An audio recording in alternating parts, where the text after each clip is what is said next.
กับ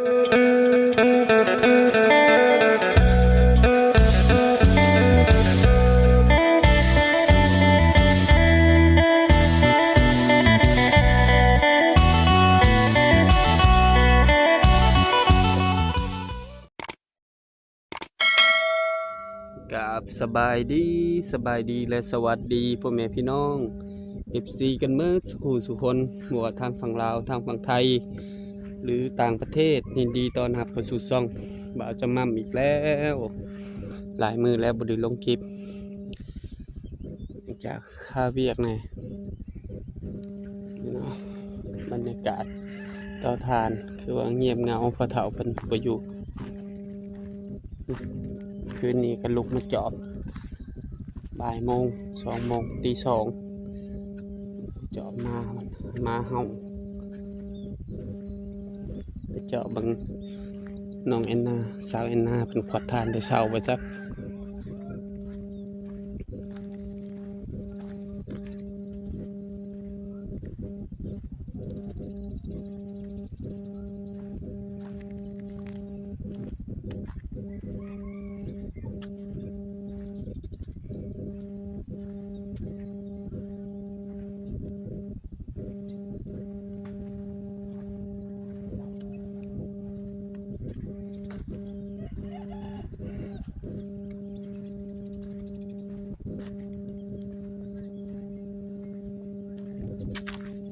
ฝืนสาวน้อย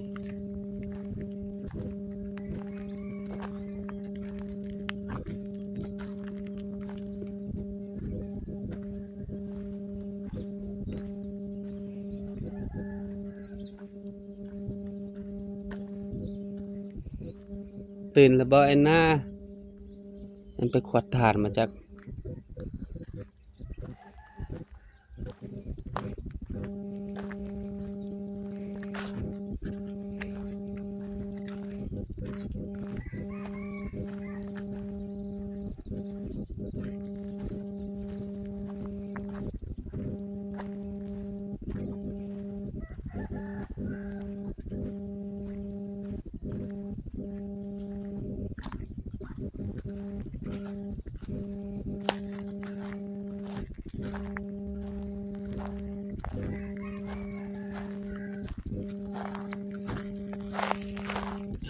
ยังบ่ทันตื่นมาจากกองฟืนไม่เฒ่ายังเหลือหน่อยหนึ่งขวดยังหมดแล้ว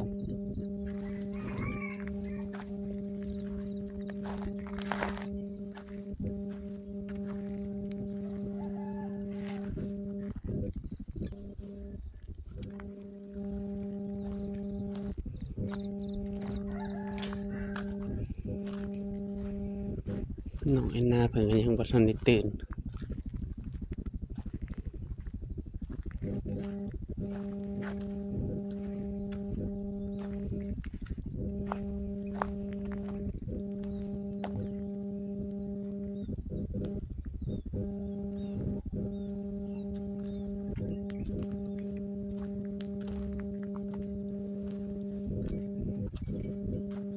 ก็มึงยม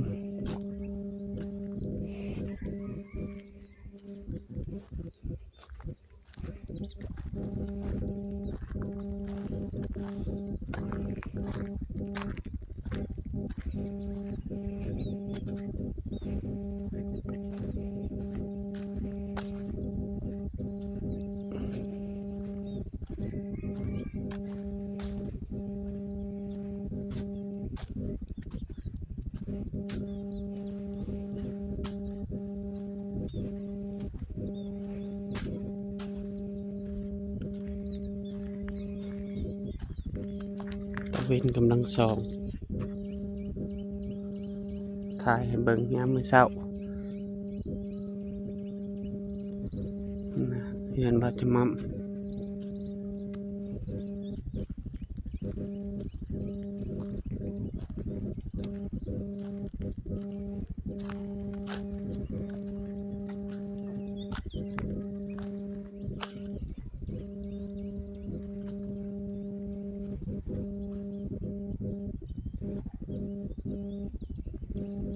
น้องเพิ่นยังบ่ทันตื่นเลยบรรยากาศยามเช้าๆ คืนนี่ก็มาเฮาถ้าจะมั่มได้ลุกมาเบิ่งประมาณ2 โมง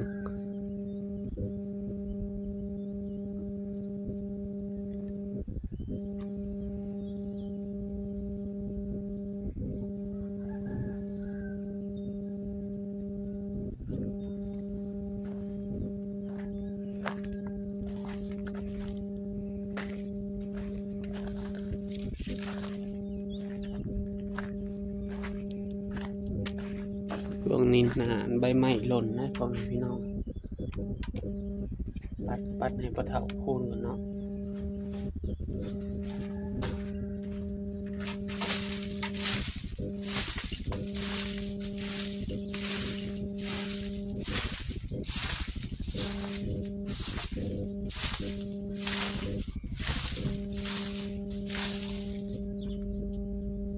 เรามามากมากแบบบ่เห็นเพิ่นก็จะ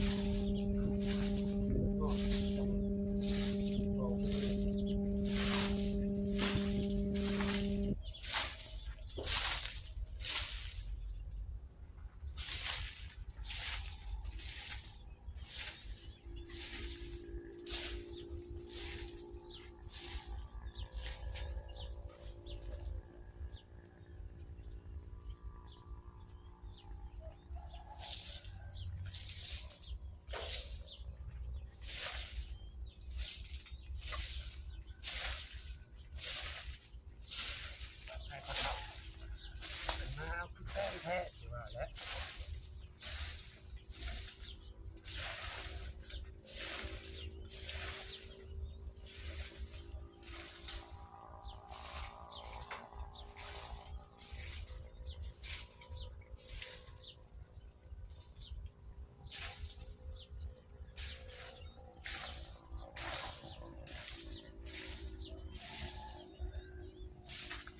ว่าจะโทษลิ้นน้ำปลาเท่าว่าโทษลิ้นน้ำปลาเท่าไม่เท่าไม่เท่าข้างมันก็ดอกมาเจาะเท่าข้างอยู่นั่นใหม่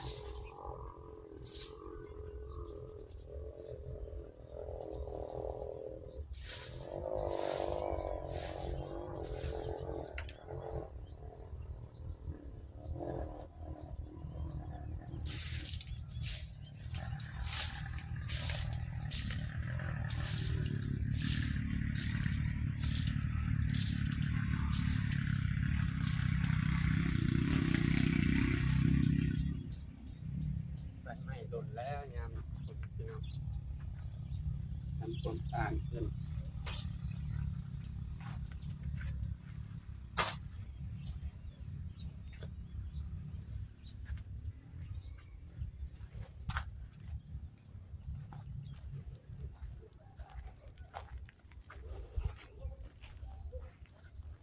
ทางหลัง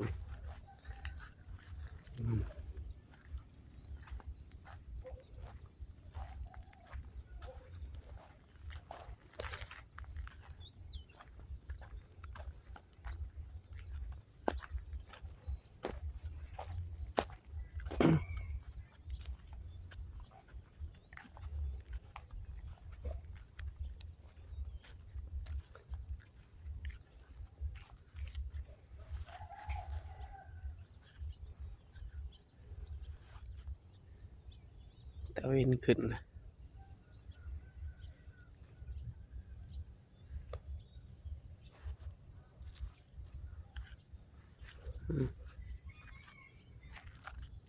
นี่แหละหมู่บ้านเตาถ่านปะเถาเมื่อปัดเงียบ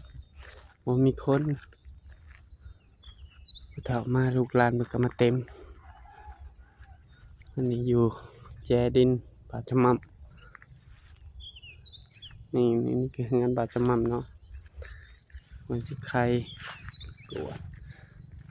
ให้มันแห้งกว่านี้ก็จูดไปอีกนี่ก็หดหัวจิงไข่กล้วย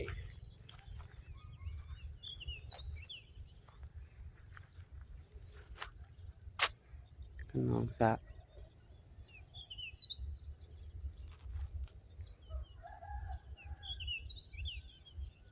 มันสิเฮ็ดห้องน้ำนอกอีกห้องหนึ่ง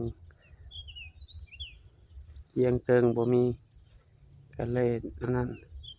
ผสมปูนเอาก่อนหัวชักโครกไว้มันเป็นขี้ดินเพิ่นมาถมให้เป็นนั่นแบบเพิ่นลื้อคอนกรีตคอนหยังแล้วเพิ่นเอามาถอกให้บรรยากาศยามเช้าๆนี่แหละเฮือนชานบ้านช่อง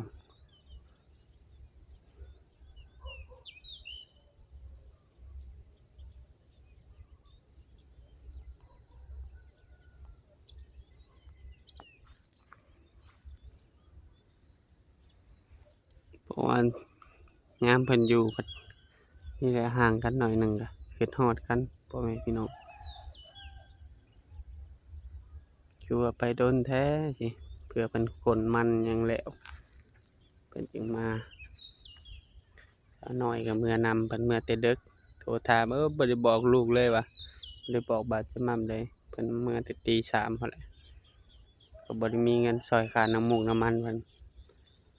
ผู้เฒ่าคำเพิ่นก็อยู่เรือนใหม่ยังบ่ทันมาฝากพ่อๆแม่ๆเป็นกำลังใจให้ครอบครัวแม่เฒ่าคำนี่เด้อพ่อแม่พี่น้องสาวแอนนา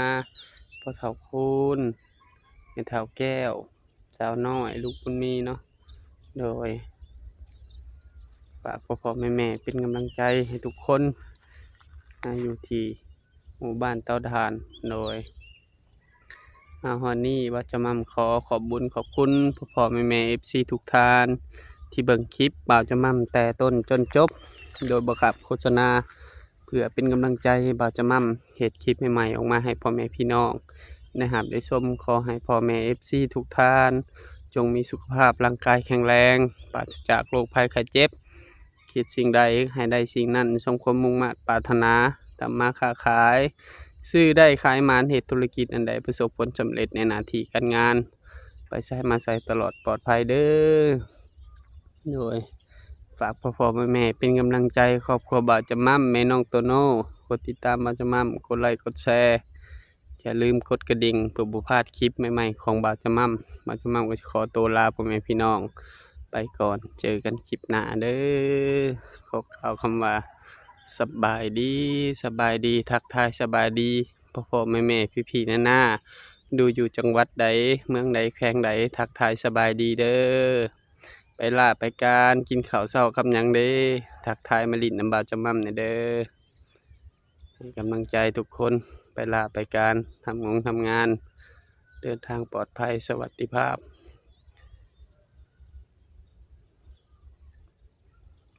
โอ้น้องแอนนาเพิ่งตื่นแล้ว